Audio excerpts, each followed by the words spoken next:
One of the problems in 3D animation is often in navigation.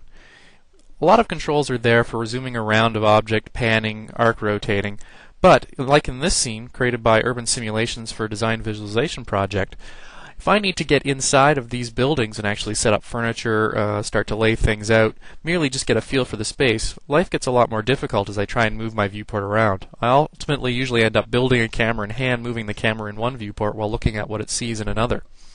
Well, in this case, what we've done for 3ds Max 7 is built a new feature called the first-person camera. What we've done is given you the ability to move around the scene like you would in a first-person shooter video game.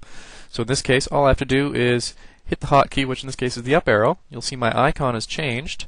You'll also notice down here my pan button has turned into this little footprint button, which gives me an idea of what mode I'm in. And now I can use my mouse to just look around, just like I would in a first-person shooter.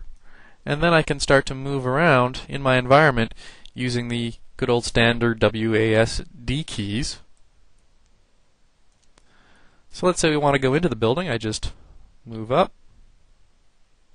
And there we go, we're now in the building. So now I can start actually dropping objects straight into my building using snap settings, looking around. The beauty of this, of course, is I also get just a sense of the actual feeling of the building before I go through and do a lot of extra details.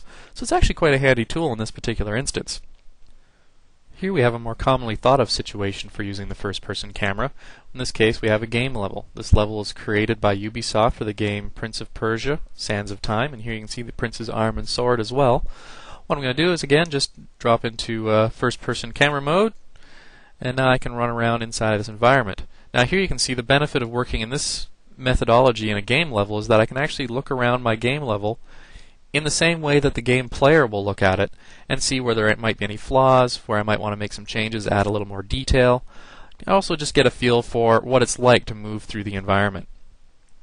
So as you can see, this first-person camera navigation is very useful in a number of different situations and actually gives you a very quick and flexible way of navigating inside of tight scenes.